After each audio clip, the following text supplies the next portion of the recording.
News, this is Montana This Morning. When I started, 17 years ago, very rare that the general public would have surveillance for this type of stuff. I'm Jolie Sully in Bozeman, where law enforcement share how they use devices like Ring doorbells to help solve crime.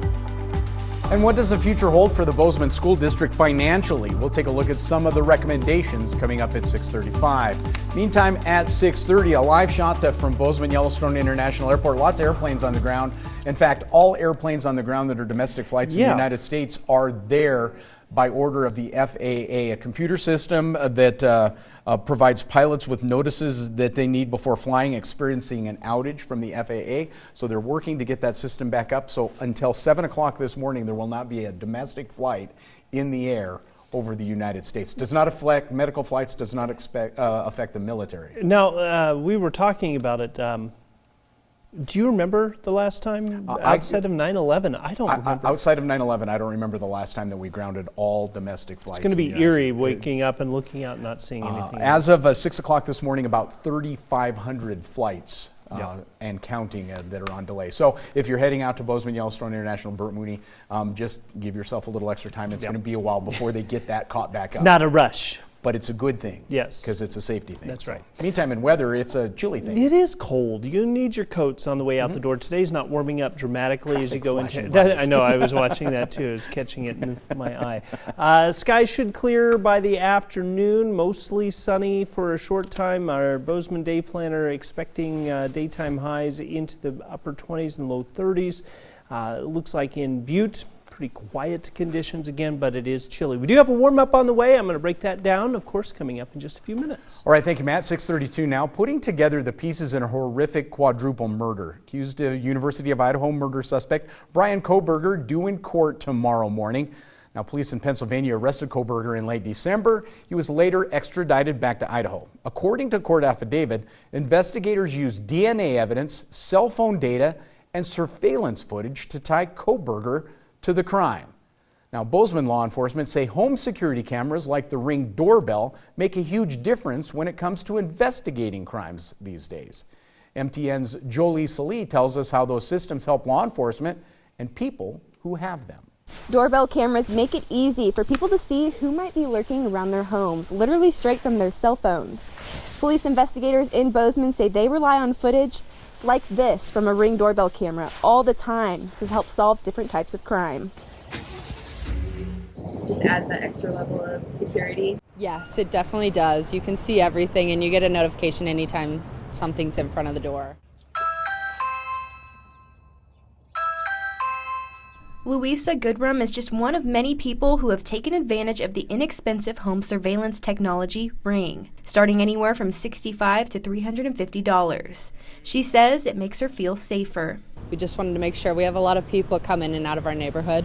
Detective Captain Dana McNeil says devices like Ring have given law enforcement new abilities to monitor neighborhoods. It's super handy for the public to be able to just pull up on their cell phone video instantly and show us maybe what happened at the time of the incident. Assaults, people breaking into houses, surveillance of the street to see what was driving by at the time of the incident. A good example of this is the investigation of the Idaho murders, where authorities asked the public for help, requesting all security camera videos from those who lived or worked in the area on the night of the murders.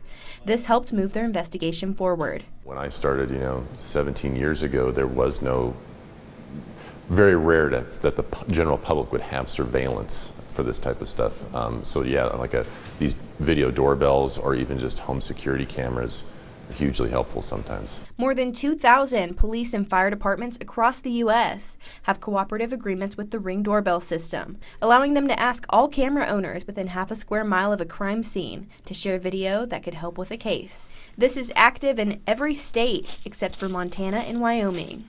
But Detective Captain Dana McNeil says that doesn't stop Bozeman PD from knocking on doors and requesting footage. Sometimes that may be just us recording off of their phone.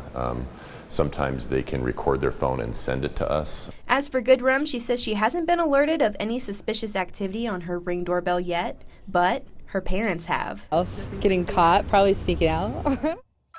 In Bozeman, Jolie Sully, MTN News. Oh, the downside of the Ring doorbell, getting caught sneaking out. 6:35 now, Bozeman School District Superintendent Casey Bertram shared his revised recommendations to help balance the district's budget at the board meeting earlier this week. MTN's Kristen Merkel tells us there were shared thoughts and feelings on what could get cut. I'm standing inside of the Wilson Building in downtown Bozeman, where Superintendent of Bozeman School District shares his revisions to recommendations to balance the school district's $4.1 million budget shortfall.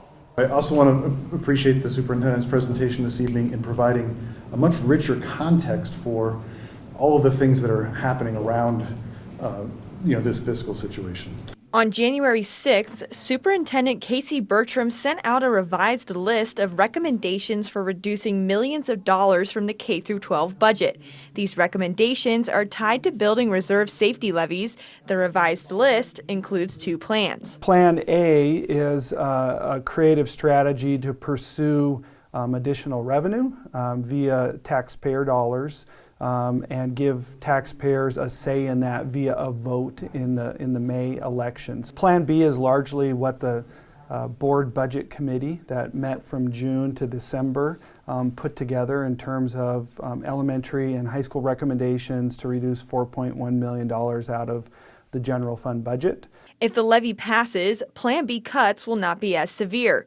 Recommendations for K-12 budget reduction includes increasing extracurricular participation fees, reduced central office or building administration, reductions in certified staffing, which could result in 27 layoffs, and decreasing building and department budgets by 10%. At the January 9th board meeting, parents and community members took the stand to share their opinions on other recommendations, such as eliminating Bozeman Charter School. According to Bertram, closing an elementary school is off the table. It's so scary for so many of the parents at the Bozeman Charter School because we were faced with losing our school, which sounds like it was the online school. I'm like, no, it's our community. And reducing the fine arts certified administration position. One staple that's existed has been the fine arts director. Without it, we could quickly become a much lesser school district from the musical standpoint, and our kids will suffer. Superintendent Bertram says the board has received great feedback on these recommendations and is still working hard to communicate with the community about upcoming levies and the importance of the May election. Adding the safety levy tied to these budget reductions is a much more complicated and nuanced message, so we'll be working on making that messaging clear and understandable and getting it out to all of our stakeholders. You can leave public comment on these recommendations by emailing trustees@bst7.org. In Bozeman, Kristen Merkel, MTN News. All right, on the national scene, a year after being taken off the air, the Golden Globes returned to the airwaves last night, honoring the best in film and television. Everything, Everywhere, All at Once. And Abbott Elementary won numerous trophies on a night that's thought to highlight diversity and inclusion. CBS's Dina Demetrius has all the highlights from Hollywood's big night.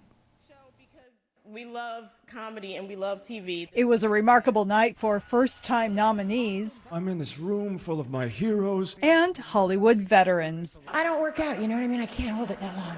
As the Golden Globes made a comeback. It's very gratifying to have this moment. Angela Bassett took home the award for Best Supporting Actress in a Motion Picture for Black Panther: Wakanda Forever, the first Marvel star to earn a major award. And we were surrounded each and every day by the light and the spirit of Chadwick Boseman. Ke Huy Quan and Michelle Yeoh of the movie Everything Everywhere All at Once also won big. 40 years, not letting go of this. Both Ryan Murphy and Eddie Murphy earned top honors, with the comedian drawing the biggest laughs. Keep Will Smith's wife's name. Mouth! Cate Blanchett was an award winner, as was Evan Peters for his portrayal of Jeffrey Dahmer. It was a difficult one to make, a difficult one to watch. The Banshees of Inisherin won for Best Motion Picture Comedy or Musical, while Steven Spielberg's The Fabelmans took home Best Motion Picture Drama. I'm here because I'm black. The show, hosted by comedian Gerard Carmichael, also featured a special appearance from Ukrainian President Volodymyr Zelensky. Dina Demetrius, CBS News, Los For Best Drama Series went to House of Dragons, and actor Kevin Costner won Best Actor in a Television Series Drama for Yellowstone. Costner not there due to flooding in Southern California.